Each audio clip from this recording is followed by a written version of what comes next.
তৰু খান্দা ধৰি ধাৰে যত মহাবলী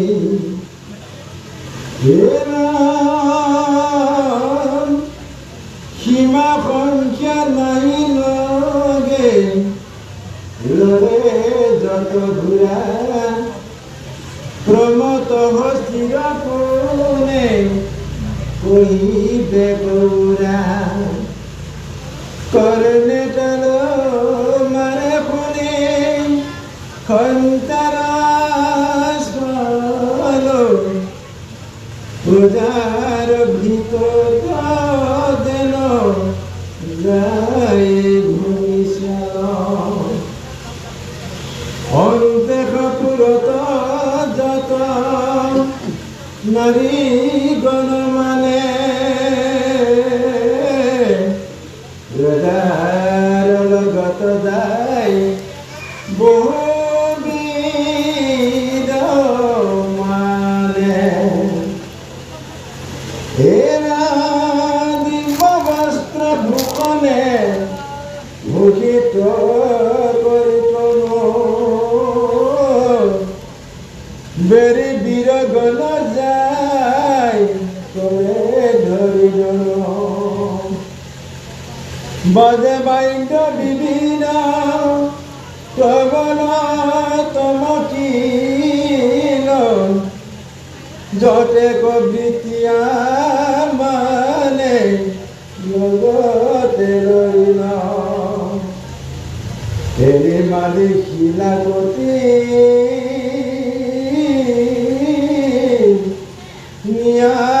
নিয়াকুতার সর্মকার সুরাল পমার কুম্ভকার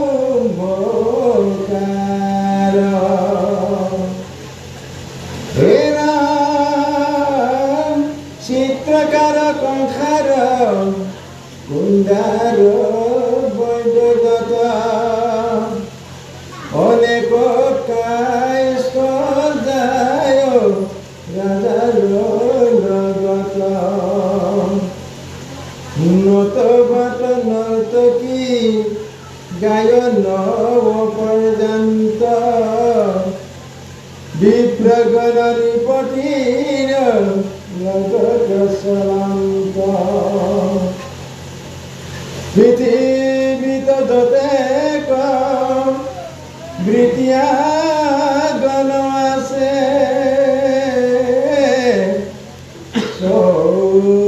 বিশ্ব জাতীয় যায় নিপতি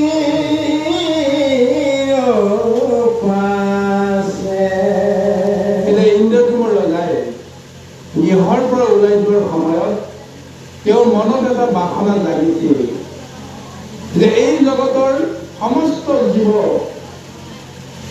কেতিয়াও সোনকালে বা সহজতে উদ্ধাৰ নাপায় আৰু উদ্ধাৰ পাবৰ কাৰণে যদি ভক্তি কৰিব লাগে বা জ্ঞান তত্ত্ব সমস্ত লাভ কৰিব লাগে সমস্ত জীৱৰ কাৰণে কেতিয়াও সম্ভৱ নহয় চাৰিমুঠি জীৱৰ ভিতৰত অতি বেছি নৰলোকে গতি পাব পাৰে কিন্তু বাকী অন্য জীৱসকলৰ কি হ'ব এনে ইন্দ্ৰধুমৰ ৰজাই কৈছে মইতো অকল নৰপতি নহয় মইতো মনুষ্যৰে ৰজা নহয় মোৰ ৰাজ্যত যিমানবিলাক জীৱ আছে সমস্তবিলাকৰে মই ৰজা হ'ব লাগিব গতিকে মই ৰজা হৈ চিন্তা কৰিব লাগিব জীৱৰ কল্যাণৰ কাৰণে মই গতি পোৱাটো আচল কথা নহয় সমস্ত জীৱই তেনেকৈ গতি পায় তাৰ কাৰণে তেওঁ মনত এটা ভাৱনা আহি গ'ল প্ৰভু ভগৱন্তৰ পৰা এনেকুৱা এটা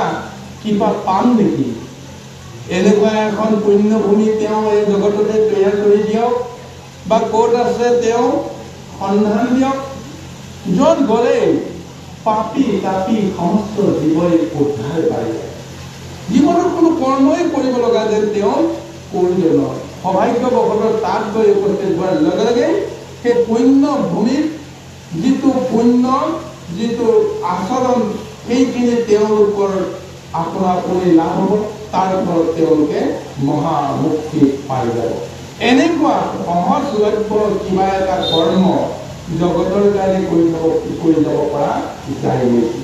এই ধাৰণাটো তেওঁৰ মনত আহি গ'ল। গুৰুৰ আগত ব্যক্ত কৰিলে।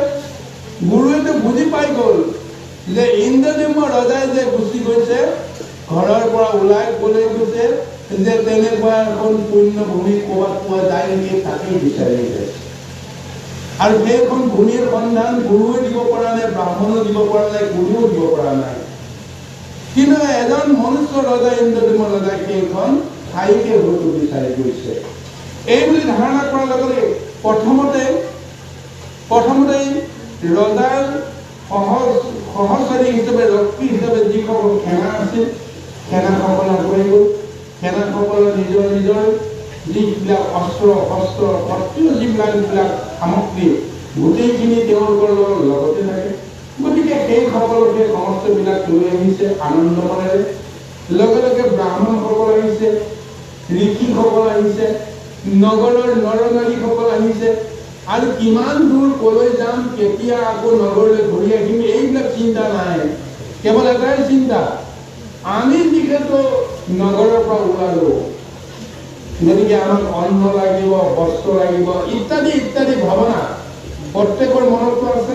গতিকে যাৰ যেনেকুৱা মনত যি খেলিছে সমস্তবিলাক বান্ধি কুন্ধি লৈ ৰজাৰ লগত সকলোৱে এক মহাপদযাত্ৰা কৰিবলৈ তেওঁলোকে উঠপ লাগিছে।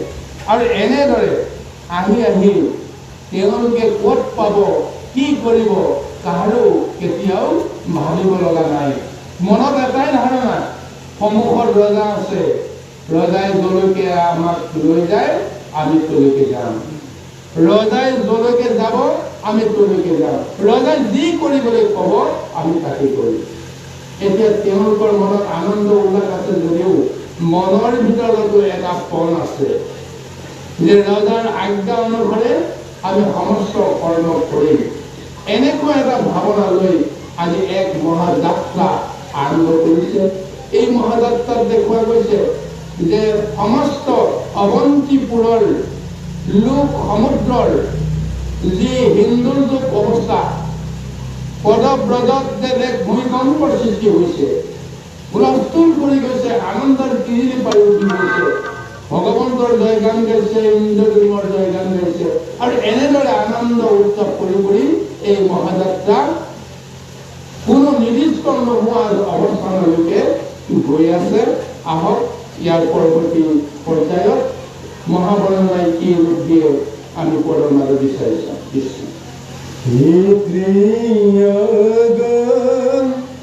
করে যেন চলে পুত্র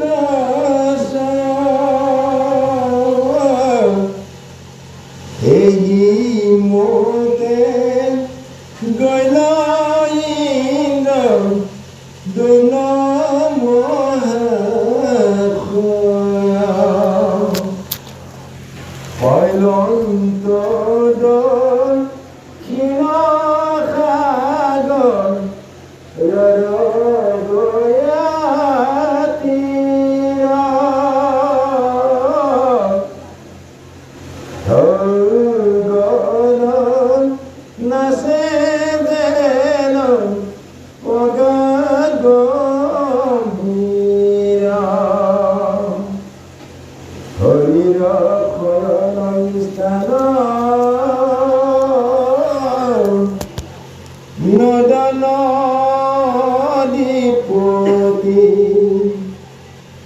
জগদরখনে পায় পরম মুক্তি আসৈ ভয়ংকর মৈশ্য কশ্যপ বহুল কুণ্ডির মগর মৈশ্যে হরপ পাপ হর রাজা দেখিয়া বুলন্ত রাজা কাজ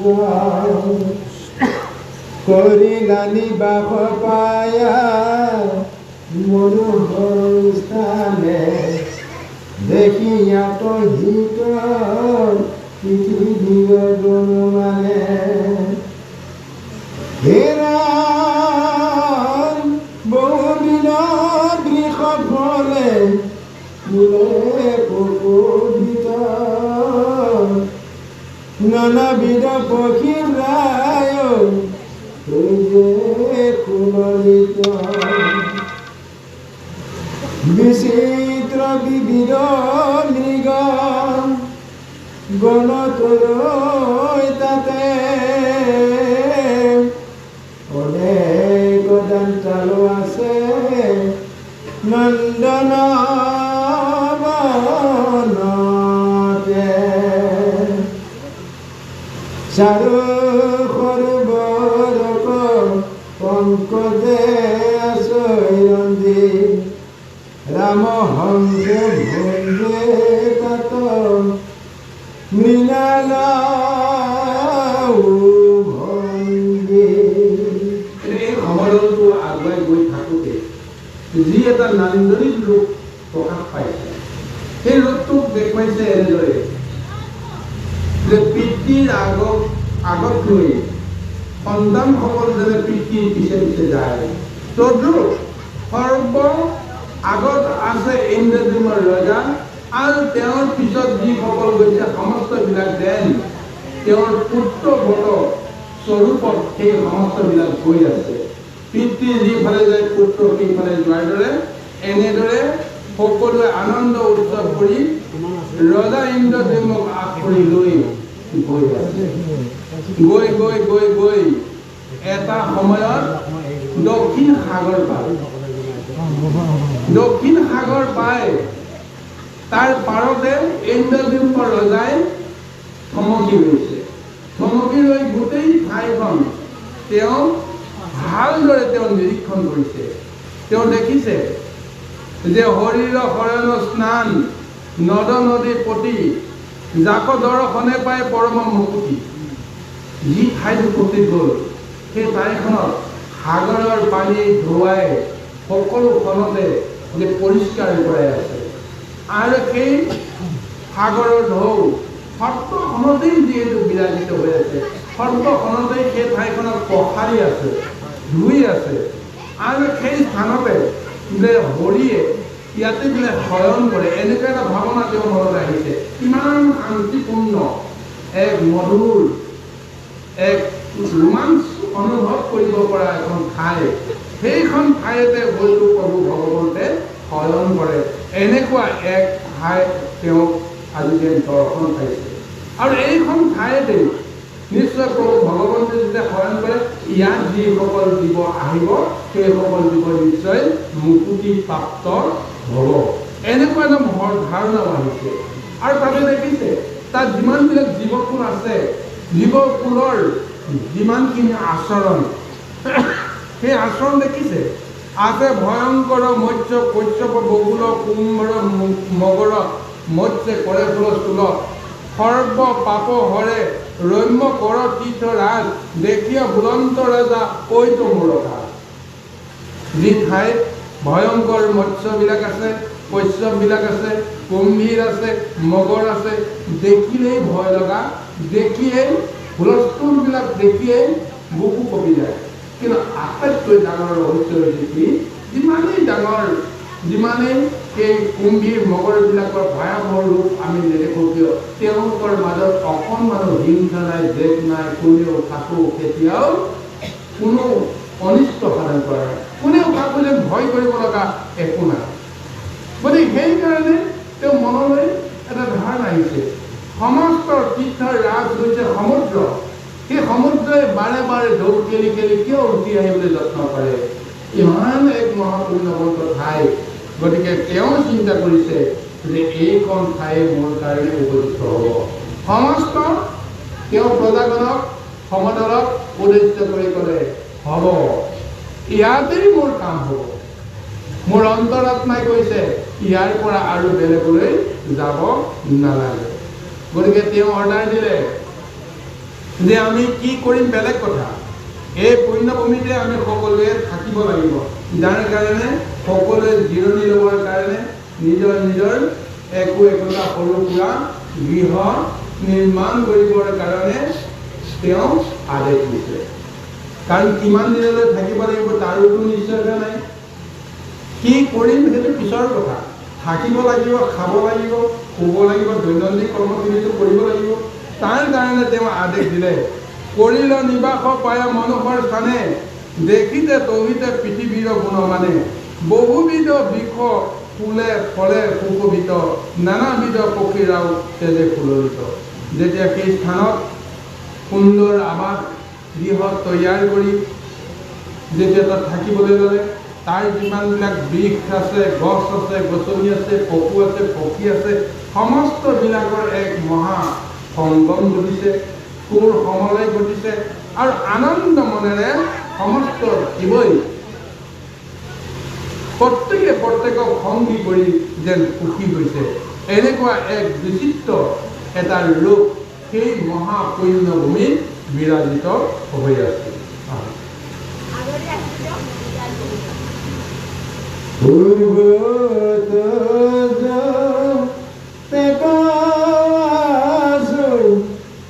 দেখি মনোরা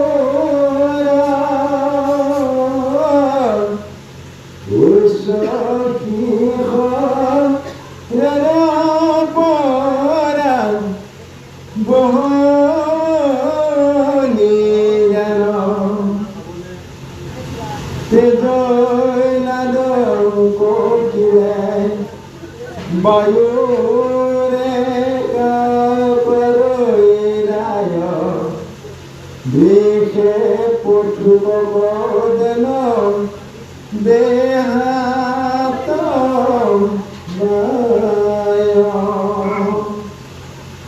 দীর্ঘে যখন পঠালে পাঁচ সীমা কি কহিব ক্ষেত্ৰৰ মহিমা পৰম আচাৰ্যময় মনোহৰ ইন্দ্ৰদণ্ড বিপতি দেখি লাভে দুনাই মৰি গলে পাছে পচিলা প্ৰমাত উৰ্গত প্ৰতিমা কিয় নাছিল তথাত কৰি সংশয় চেদ প্ৰভু প্ৰজাপতি বোলা হৰি হৰি পাপ যাওক অধুগতি বোলা হৰি হৰি পাপ যাওক অধুগতি ও হৰি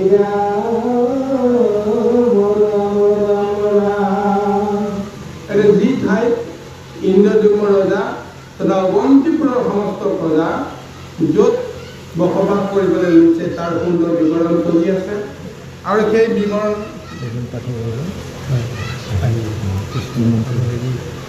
কিমান সময় চলিব?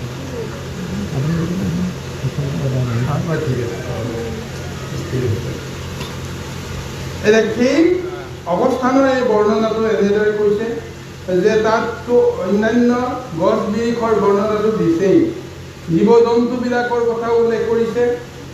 যিমানবিলাক হিংস্ৰ জীৱ জন্তু, যিমানবিলাক নিৰীহ জীৱ জন্তু সমস্তবিলাক আছে। সৰোবৰত নানান ধৰণৰ জলজ ফুল আৰু পুষ্পবিলাকে বিৰজিত কৰি আছে। মৃণালকে আদি কৰি, ময়ূৰকে আদি কৰি, ৰাজহংস আৰু অন্যান্য পক্ষীবিলাকে আনন্দ মনেৰে তাত চলাচল কৰি আছে। উচ্চ শিখৰৰ পৰা জিৰ কৰি নিজৰাবিলাকে, নদীবিলাকে ফুলনিত সুৰেৰে ইমান ৰোমাঞ্চিত কৰিব পৰাকৈ এক শীতল পৰিৱেশ গঢ়ি তুলি কলৰৱ তুলি আছে। ময়ূৰে ইমান সুন্দৰভাৱে কাকলি তুলি আছে। দকুদিশ ৰজনজনাই থকা মহাপুণ্যভূমি পৰম আশ্চৰ্যজনক আৰু মনোহৰ স্থান বুলি উল্লেখ কৰিছে। আৰু সেই স্থানতে ইন্দ্ৰদ্যুম্ন ৰজাই আজি কি কৰিব, ঈশ্বৰক কেনেকৈ পূজা কৰিব, ঈশ্বৰক কেনেকৈ তেওঁ লাভ কৰিব, তাৰ কাৰণে তেওঁ চিন্তা কৰিবলৈ আৰম্ভ কৰিব। আৰু এই মহাবৰ্ণনা দিয়াৰ পিছত পুনৰবাৰ ঋষিমুনিসকলে ব্ৰহ্মাক সুধিছে, বাৰু বুজিলোঁ সেই স্থান ইন্দ্ৰদেৱ ৰজাই যে পচন্দ কৰি তেওঁ সেই ঠাইত ৰৈ আছে, কিন্তু তাৰ পিছত সেই স্থানতে যিহেতু জগন্নাথ স্থাপিত হৈছিল, গতিকে সেই ঠাইত আগতে কিয় তাত প্ৰতিমা নাছিল, সেই ঠাইতনো কিবা নহয় কিবা এটা ভগৱন্তৰ চিহ্নকাম থাকিব লাগিব, কিয় তাত নাছিল, নোহোৱাৰ কাৰণে তেওঁ চিনিব নোৱাৰা এটা অৱস্থা হৈ আছিল। যদি কিবা কাৰণত ঈশ্বৰৰ যদি এটা চিন চাপ মূৰ্তি এটা থাকিলেহেঁতেন, প্ৰতিমা থাকিলেহেঁতেন, তেতিয়াহ'লে এখন মহাপুণ্যবন্ত ঠাই বুলি চিনাকি লোৱাত ইমান অসুবিধা নাই।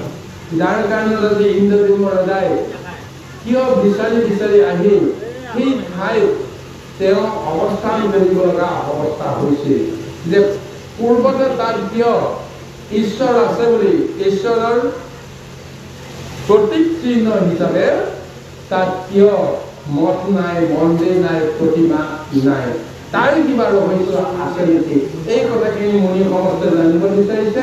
আৰু ব্ৰহ্মাই নিশ্চয় সমস্ত ভেদ ভাঙিবৰ কাৰণে আমি তৃতীয় কীৰ্তনলৈকে আমি আগবাঢ়ো। কৃষ্ণ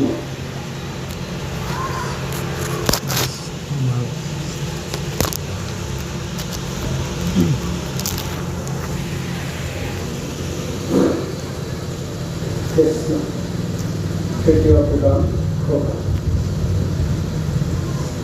ৰাম ৰাম জয় লোক ধৰে যাইবে, ৰাম ৰাম বোলা তই যতে ধৰে। কৃষ্ণ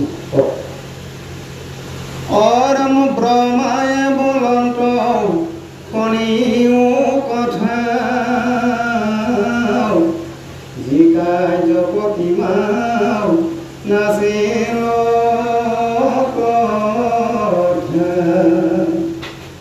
এৰম পৰ্বত মেৰুৰ শিৱৰে হৰি বহিয়ায় চন্দ্ৰ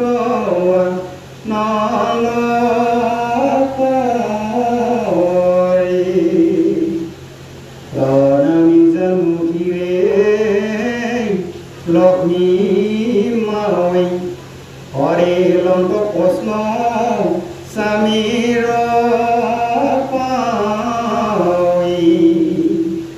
আইৰাম কোন কৰ্ম ভূমি মনুষ্য লোকে সদায় পহলেৰ দোষে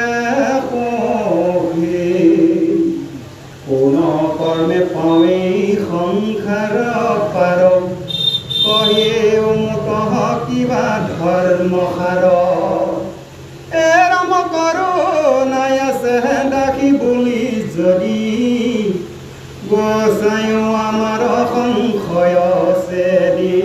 কৃষ্ণ এই গুৰু সমস্ত এতিয়া ব্ৰহ্মাৰ আগতো মুনি সমস্তে যিটো প্ৰশ্ন কৰিছিল যে পূৰ্বতে কিয় সেই ঠাইত কোনো ধৰণৰ প্ৰতিমা নাছিল, তাৰ কি তাৎপৰ্য আছে, এই প্ৰশ্নটো সমাধান দিবলৈ গৈ ব্ৰহ্মাই মুনিসকল কৈছে যে হে মহামুনিসকল, তোমালোকৰে আশংকা মই দূৰ কৰি কি কাৰণত তাত মূৰ্তি নাছিল, কিন্তু তাৰ আগতে মই এটা কাহিনী ক'ব লাগিব, যিটো কাহিনী তোমালোকে অলপমান ধ্যান দি শ্ৰৱণ কৰা। যে পূৰ্বতে মেৰুগিৰি পৰ্বতৰ শিখৰত প্ৰভু ভগৱন্ত আৰু লক্ষ্মী বহি তেওঁলোকে কিছু কথা আলোচনা কৰি আছিল আনন্দময়, আৰু লক্ষ্মীয়ে চৰণ চুই সেৱা কৰি প্ৰভু ভগৱন্তক দুই এটা প্ৰশ্ন কৰি গৈ আছিল, সুধি গৈ আছিল কিছু কিছু নজনা কথা। তাৰ ভিতৰত এটা প্ৰশ্ন সেই লক্ষ্মী দেৱীয়ে সুধিছিল যে হে প্ৰভু, কোন কৰ্ম ভোগী মনুষ্য লোকে সদায় আক নেৰে দুখে সুখে কোন কৰ্ম পাৱে সংসাৰ পাৰ কহিও মুত কিবা ধৰ্মসাৰ। হে প্ৰভু, মনুষ্য লোকেতো এই সৃষ্টিত কৰ্মবিলাকটো কৰিবৰ কাৰণে জন্ম মৃত্যু এই ব্যৱস্থাৰ মাজত ভাঙো খাই আছে। এতিয়া তেওঁলোকে এতিয়া কি কৰ্ম কৰি সেই মনুষ্য লোকে দুখৰ পৰা পৰিত্ৰাণ নাপায়, সুখৰ পৰা পৰিত্ৰাণ নাপায়, কি কৰ্মৰ কাৰণে তেওঁলোকে ইমান আবদ্ধ হ'ব লগা হয় আৰু কি কৰ্ম কৰিলে তেওঁলোকে পাৰ পাব পাৰে? কোন কৰ্মে পাৱে সংসাৰৰ পাৰ কহিও মুত ধৰ্মসাৰ। আজি লক্ষ্মী দেৱীও কৃষ্ণক কৰিছিল, কওক প্ৰভু, তোমাৰ সৃষ্টিত মই জীৱবিলাকৰ অৱস্থাটো দেখি আছো যে কিবা এটা কৰ্ম কৰি তেওঁলোকে সেই কৰ্মৰ পৰা কেতিয়াও মুক্ত হ'ব নোৱাৰে। কৰ্ম কৰি তেওঁলোকে দুখ পাব লগা হৈছে, সুখ পাব লগা হৈছে, তাপ পাব লগা হৈছে আৰু এনেদৰে জন্ম লৈছে, ভোগ কৰিছে, সুখ কৰিছে আৰু মৃত্যু হৈছে। তাৰপিছত আকৌ জন্ম লৈ আকৌ এই একেখিনি দুখ সুখ তাপ এই সমস্তবিলাকে ভ্ৰমণ কৰিয়ে কটাব লগা হৈ আছে জীৱবিলাক। কিন্তু কি কৰ্ম কৰিলে তেওঁলোকেতো মুক্তি পাব, তাৰতো কিবা নহয় কিবা এটা ব্যৱস্থা আছে।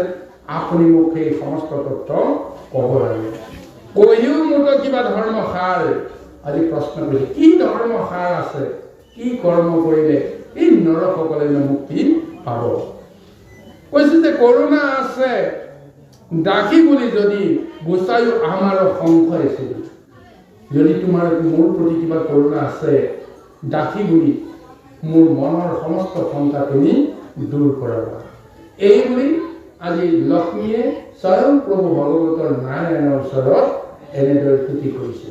ছাত্ৰী গুৰুসকল, আজি দেৱতাসকলেই হওক বা অন্যান্য যি সমস্ত গন্ধৰ্ব কিন্নৰ ইত্যাদি ইত্যাদি জগতত যিমানবিলাক জীৱ আছে, এই জীৱবিলাকে কোনেও নিজৰ ব্যক্তিগত স্বাৰ্থৰ কাৰণে, ব্যক্তিগত লাভালাভৰ কাৰণে কৰ্ম যদি কৰিব লগা হয়, সেই জীৱ কেতিয়াও সংসাৰ পৰা মুক্ত হ'ব নোৱাৰে।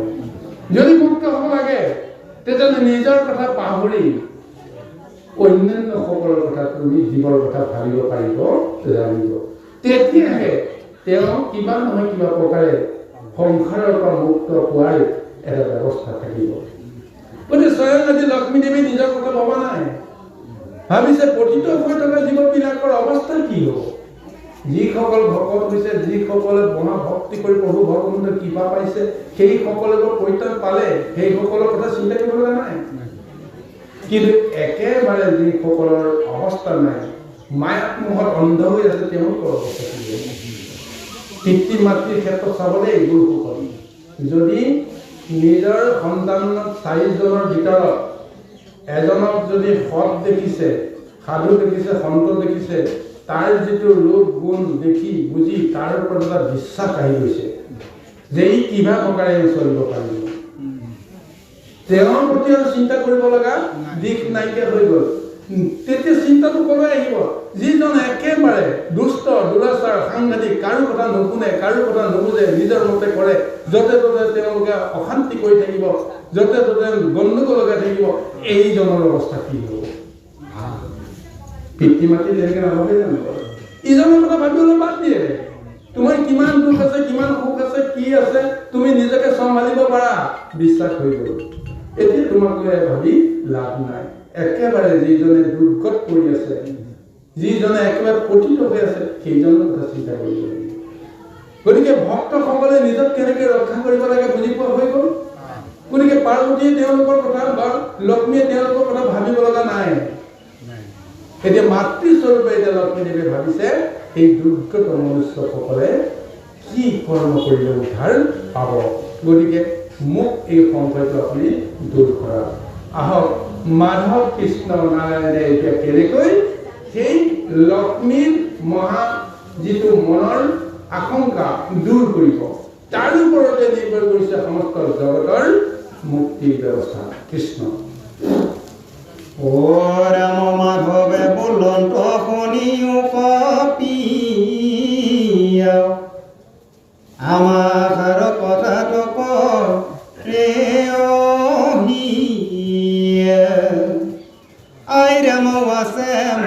ভ্ৰকৈ তোমাত্ৰ পুৰুষ উত্তম নামে পাখিয়াত্ৰ এৰাম সংসাৰ কতৌৰত তহনি বাসে হুৱায় সিদ্ধিয়তি অপাৰাখি কীৰ্তনতে যাৰ পাপ পলাই তিনি লোকেহে তাৰ সমনাই নাজানো তাক দেৱ সিদ্ধি মনিয়ে অগোপত কৰিয়াৱা সহায়াপনি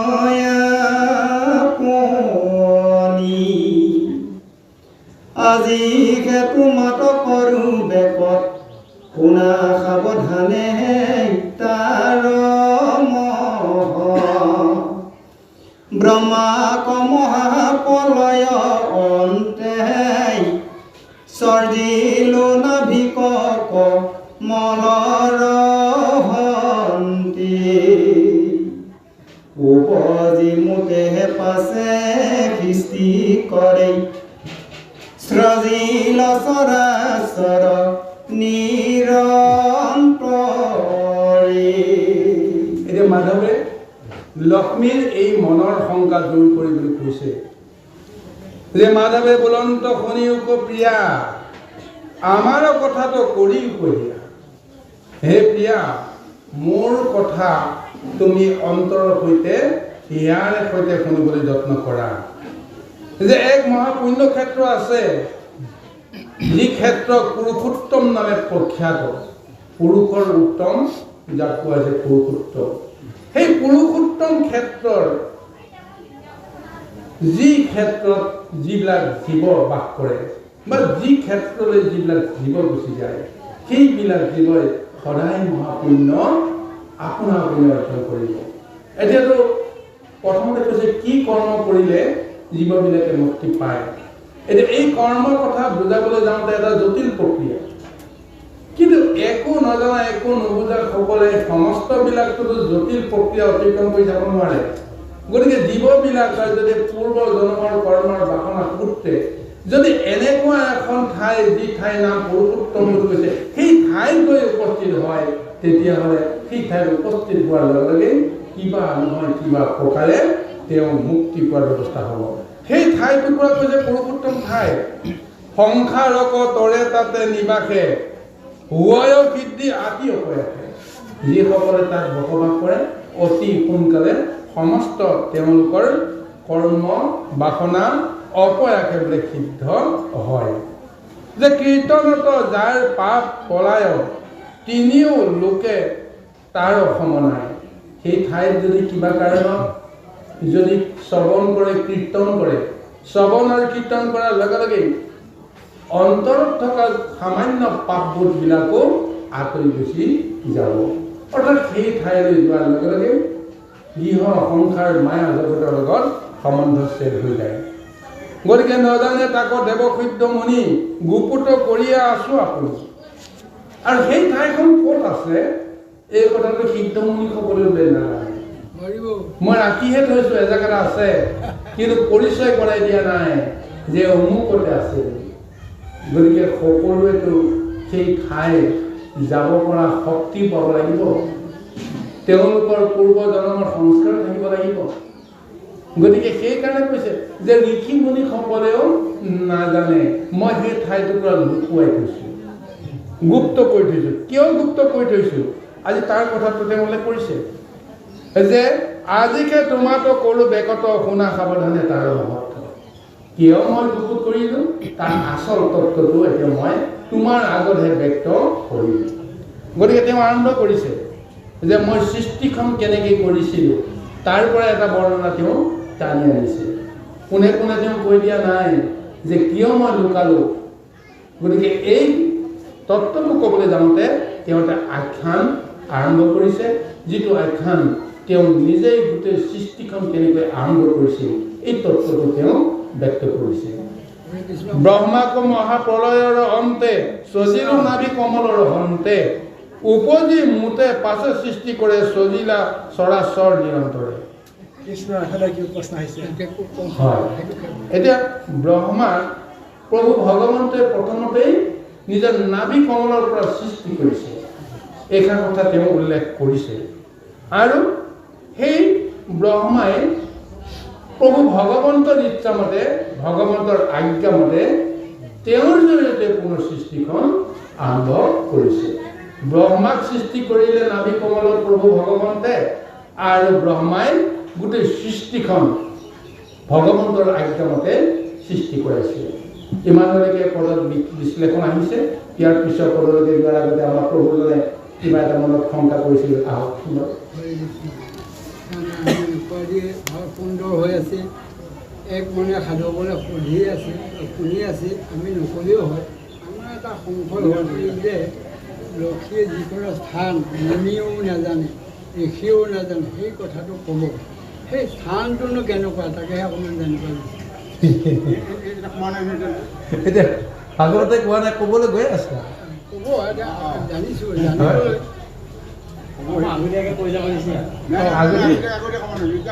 অলপ পিছত বাৰু ক'ম বাৰু, হ'ব দিয়ক, আহক কৃষ্ণ। আৰম জগত নিমিয়া কৰিলা ধ্যান, অতেখন নেতাটো ভৈল বিদ্যমান, সজল মেঘৰ শৰীৰৰ কান্তি, অহিয়াত প্ৰকাশী বৎসল কান্তি, ত্ৰণকৰঞ্জন অতি পিত্ৰ বস্ত, হাতত চক্ৰ ধৰি আছো অস্ত্ৰ, কমল লোচন মুখ প্ৰসন্ন, দেখি ব্ৰহ্মাই উঠি দি লাহায়াখন, অসতে অঘে পূৰ্জি প্ৰজাপতি, কৰিলায় মাখ নেকস্তুতি,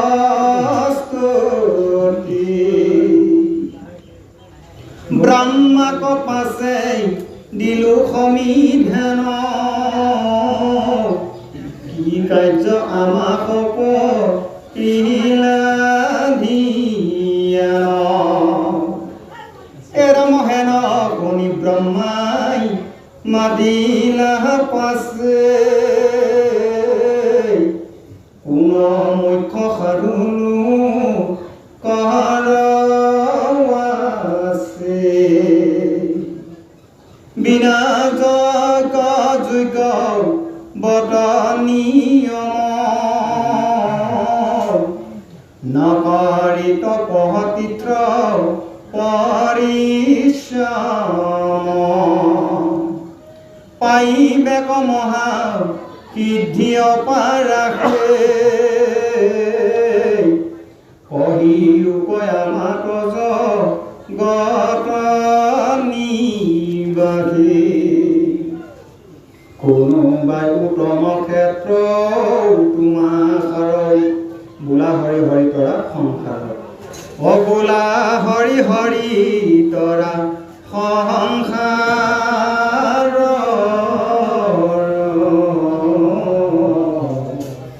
হৰিৰ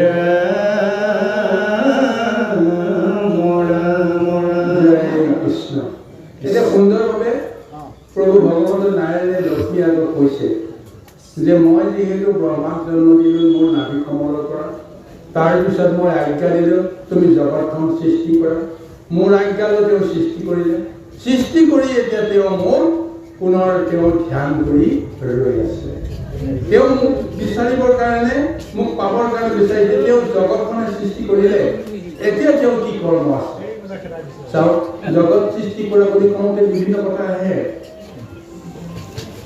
চৰাচৰ জগত সৃষ্টি কৰিবলৈ যাওঁতে গ্ৰহ নক্ষত্ৰ তৰা তিনি ত্ৰৈলোক্য 14 ভুৱন এই সমস্তবিলাকৰ কথাও আহিছে। প্ৰথমতে এই সমস্তখিনি সৃষ্টি কৰালে, ব্ৰহ্মাৰ জৰিয়তে। তাৰ পিছতে এতিয়া ব্ৰহ্মাই প্ৰভু ভগৱন্তক এতিয়া পৰৱৰ্তী পৰ্যায়ত কি কৰিব লাগিব তাৰ কাৰণে তেওঁ এতিয়া উপায় বিচাৰি পোৱা নাই। সেইকাৰণে তেওঁ প্ৰভু ভগৱন্তক আকৌ তুতি কৰিছে। তুতি কৰি প্ৰভু ভগৱন্তক সন্তুষ্ট কৰালে প্ৰভু ভগৱন্ত আহি তেওঁ নিজৰ চতুৰ্ভুজ ৰূপ ধৰি দিব্য দৃষ্টি তেওঁ প্ৰদান কৰি এতিয়া উল্লেখ কৰিছে, তনুক ৰঞ্জে অতি পীত বস্ত্ৰে, হাতত চক্ৰ ধৰি আছো অস্ত্ৰে, কমল লোচন মুখ প্ৰসন্ন, দেখি ব্ৰহ্মা উঠি দিলা আসন। মোৰ ইমান প্ৰসন্ন বদন চতুৰ্ভুজ মূৰ্তিধাৰী এই মনোহৰ ৰূপটো দেখি তেওঁ আনন্দিত হৈ মোক তেওঁ আসন দিছে, বসন দিছে, পূজা দিছে, অৰ্থ দিছে। তাৰপিছত তেওঁ মোক সুধিছে অনেক তুতি কৰাৰ পিছত যে হেন শুনি ব্ৰহ্মা মাতিলন্ত পাছে, কোনো মুখ্য খাদ্য লোকৰ আছে, বিনা যজ্ঞে যোগ ব্ৰত নিয়ম নকৰি তপ তীৰ্থ পৰিশ্ৰম, পাইবেক মহাসিদ্ধি অপয়াসে কৈও আমাত জগন্না। যে হে প্ৰভু, এই নৰলোকত বা এই জগতত যজ্ঞ নকৰাকৈ, যোগ নকৰাকৈ, ব্ৰত নকৰাকৈ, তপ নকৰাকৈ, তীৰ্থ নকৰাকৈ, পৰিশ্ৰম নকৰাকৈ কি কৰ্ম কৰিলে অতি সহজতে মহাসিদ্ধি লাভ কৰিব পাৰে, তাৰ কিবা উপায় আছে যদি আপুনি মোক কওক। এই বুলি ব্ৰহ্মায়ো আজি কৃষ্ণৰ ওচৰত তেওঁ নিবেদন কৰিছে। ইয়াৰ আগত লক্ষ্মীয়ে নিবেদন কৰিছে যে কি কৰ্ম কৰিলে জীৱনবিলাকে তৰিব পাৰিব, আৰু সেই প্ৰশ্নৰ উত্তৰ দিবলৈ গৈ এতিয়া ব্ৰহ্মায়ো যে এদিন তেওঁক সুধিছিল যে আজি তুমিয়ে মোক সোধা নহয়, এদিন ব্ৰহ্মায়ো মোক প্ৰথমতে সৃষ্টিৰ আৰম্ভণিতে মোক সুধিছিল যে বিনা কষ্টে অতি অপয়াসে কেনেকৈ আমি কৰিব পাৰিম, তাৰ কিবা উপায় আছে? চিন্তা কৰি চাওকচোন। আমি কিমান নিজৰ কথা চিন্তা নকৰি আনৰ কথা চিন্তা কৰিছে, এইটো বাৰু ঠিকে আছে, কিন্তু আমি যদি নিজৰ কথা চিন্তা কৰি পেলাই যদি সেইটো নিবেদন কৰোঁ, সেই প্ৰভু মই আজি একো নকৰোঁ, মোৰ ইমান কষ্ট নকৰা সহজতে মোক কেনেকৈ উদ্ধাৰ কৰিবা, এই বুলি আমি নিবেদন কৰিব পৰা জোখাৰে আমাৰ মন বুদ্ধিত সেইবিলাক চেতনা আহিবনে বাৰু? নাহে।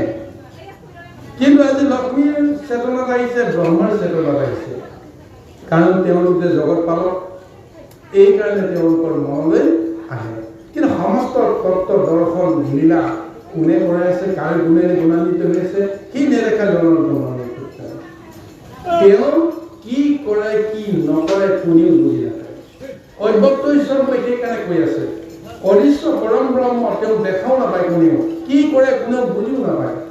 কিন্তু যিসকল সাধু সন্ত মহন্ত তপস্বী প্ৰভু ভগৱন্তৰ ভকত, সেইসকলে কিন্তু বুজি পায় যে ভগৱন্তই সমস্ত কৰে, ভগৱন্তক বুজিব নোৱাৰাৰ কাৰণে সমস্ত জগত আজি অন্ধকাৰ ডুবি আছে।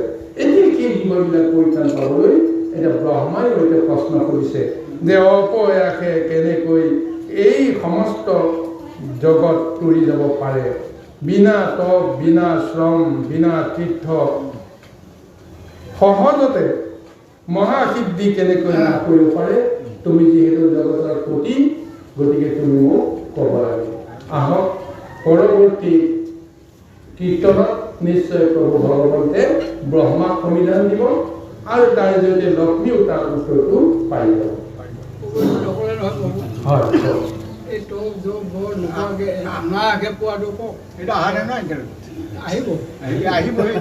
পৰৱৰ্তী কীৰ্তনত আহিব।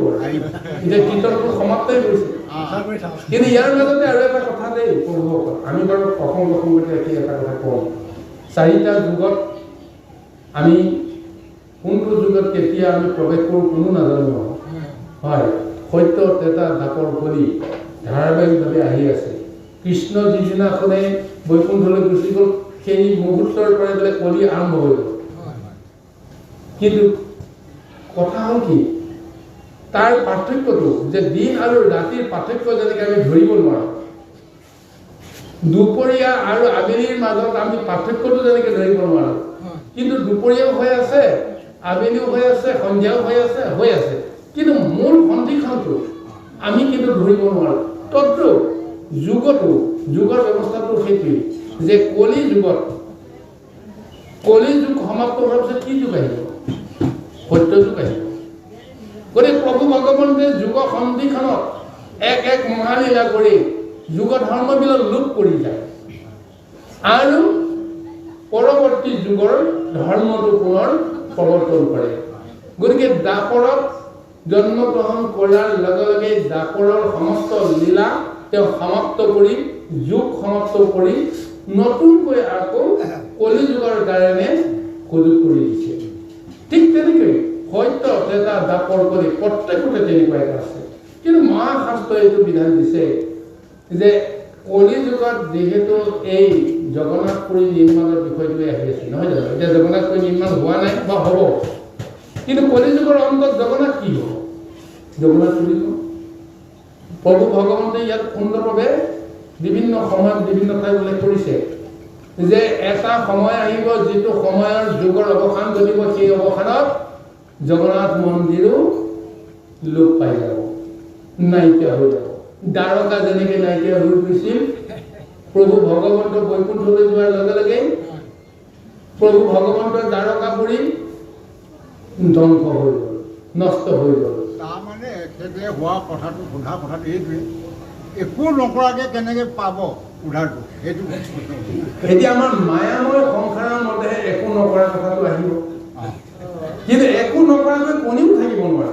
এই তত্ত্বটো কি ক'ব? স্বয়ং প্ৰভু ভগৱন্তে নিজে কৈ গৈছে, গীতাটো কৈছে যে মই লক্ষ্মীৰ পতি, মোৰ জগতত যিমানবিলাক ধন আছে সম্পদ আছে গোটেইখিনি মোৰেই অধিকাৰ আছে, মই আৰু কি কৰ্ম কৰিব লাগে? সমস্ত জীৱক মই সৃষ্টি কৰি আছো, মোৰ কৰ্ম কৰিব নালাগে। উদ্ধৱক কৈ আছে সেই জ্ঞানটো আৰু কৈ আছে অৰ্জুনক, কিন্তু তথাপিও মই এখন্তকো বহি নাথাকো। কিয় নাথাকো? মই যদি বহি থাকো মোক দেখা পোৱাৰ লগে লগে বাকী সমস্তও বহি থাকিব। গতিকে কোনেও যদি কৰ্ম নকৰে তেতিয়াহ'লে জগতখন কেনেকৈ চলিব? আচল দুখটো ক'ত পৰিব? জ্যেষ্ঠজনে যদি কৰ্ম নকৰি বহি থাকে, সেই কৰ্ম দুখ নিজৰ লগতে সমস্ত গৃহৰ অন্যান্য লোকলৈকে বিয়পি যাব। বাপেকে যদি কষ্ট নকৰে ল'ৰাটোৱে বহি থাকিব, কোনেও চিন্তা নকৰাকৈ ৰৈ থাকিব, কিন্তু শেষত কি হ'ব? গতিকে দুখটো ক'ত আহিব? দেউতাকৰ পৰা আহিব। দেউতাকেই যদি বা পৰিয়ালৰ মূলজনেই যদি কৰ্মহীন হৈ থাকে, তেওঁ কাক আদেশ দিব? কাক তেওঁ জ্ঞান দিব? এইটো কৰিব লাগে, সেইটো কৰিব লাগে, সেইটো কৰিব লাগে বুলি কাক তেওঁ শিকাব? নিজেই যদি একো নকৰে। গতিকে সেইকাৰণে প্ৰভু ভগৱানে কৈছে, মই একো নকৰিলেও হয়, কিন্তু মই একো নকৰাকৈ এখন্তেক ৰৈ থাকিব নোৱাৰো, কাৰণ মই এখন্তেক ৰৈ থাকিলে সৰ্বদুখ মোৰ ওপৰত আহিব। গতিকে সেইকাৰণে একো নকৰাকৈ কোনো ক্ষণতে কোনো থাকিব নোৱাৰে। এই কথাটো আমি চাব লাগিব। এতিয়া চাওক, আপুনি বুঢ়াটো কৰিবলৈ দেখুৱাব লাগিব। এতিয়া চাওক, ল'ৰা ছোৱালীকেইটাই কৰি আপুনি নিজৰ দেহতে আপুনি বিশ্লেষণটো আনি চাওক। মই বুলি অহংকাৰ কৰা আমি সকলে প্ৰকৃততে আমাৰ দেহটোতো যিমানবিলাক শক্তি আছে, এই শক্তিবিলাকে কোনো ক্ষণতেই তেওঁলোকে বিশ্ৰাম নলয়, নিজৰ কৰ্মটো নিজে কৰিয়ে থাকিব। এতিয়া আমি ৰাতি বা আমি বিচনাত পৰাৰ লগে লগে অজ্ঞান হৈ শুই থাকোঁ, কিন্তু দেহটো কোনে ৰখীয়া হৈ থাকে? ৰখীয়া হৈ থকাই নহয়, কৰ্মবিলাকটোতো অট'মেটিক কৰি আছে। এই হংস নাৰায়ণে সদায় অহা যোৱা কৰি আছে, নাকৰ দুয়োটা ফুটাৰে শ্বাস নিশ্বাসৰ জৰিয়তে অহৰহ কি কৰিছে? অহা যোৱা কৰি আছে। আৰু লগতে কি কৰি আছে? কলিজাটোৱে আপোনাৰ ধান বনাই দি মেচিনটো সদায় ধপ ধপকৈ এনি টাইম চলাই আছে, অকণমানো ৰৈ নাথাকে। কোনে চলাই আছে? কোনোবা এজনে কামটো কৰি আছে, কৰি আছে নে নাই? মইহে ভাবিছো মই কামটো কৰা নাই, কিন্তু মোৰ হৈ কোনোবা এটা কামটো কৰি আছে, কৰিছে। স্বয়ং ভগৱানে কৰাই আছে সেই কামটো, যে এই কামটো নহ'লে তই থাকিব নোৱাৰিবি, ময়ো থাকিব নোৱাৰো। গতিকে ময়ো থাকিব লাগিব, তয়ো থাকিব লাগিব। গতিকে এইকাৰণে প্ৰভু ভগৱন্তে নিজেই এখন্তেকো ৰৈ নাথাকি সমস্ত কৰ্ম কৰিবৰ কাৰণে তেওঁ ৰাজি আছে।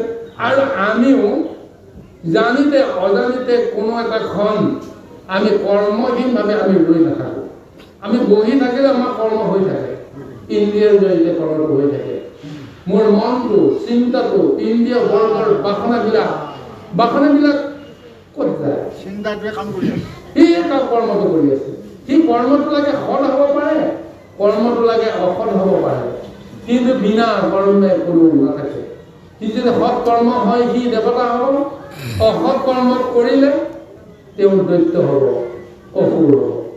ভাৱনাবিলাকৰ লগতে আমাৰ আচৰণৰ লগতে ফলাফলটো নিৰ্ভৰ কৰিব। মোৰ দুটা ৰাস্তা আছে, কোনটো ৰাস্তাত মই যাম? ভাল ৰাস্তাইদি যাম নে বেয়া ৰাস্তাইদি যাম? কিন্তু এটা ৰাস্তাটো আমি যাবই লাগিব। সিদ্ধান্ত আপোনাৰ নিজা নিজা। গতিকে সেইকাৰণে যদিও আজি কৈছে বিনা কষ্টত, বিনা কৰ্ম বুলি কোৱা নাই, বিনা কষ্টত, বিনা কষ্টত যেন আমি কেনেকৈ সিদ্ধি লাভ কৰিব পাৰোঁ, এইটো দৰ্শন এতিয়া ব্ৰহ্মাই বিচাৰিছে, লক্ষ্মীয়ে বিচাৰিছে। আহক। সেইটোৱে সোধা গৈছে। হয়।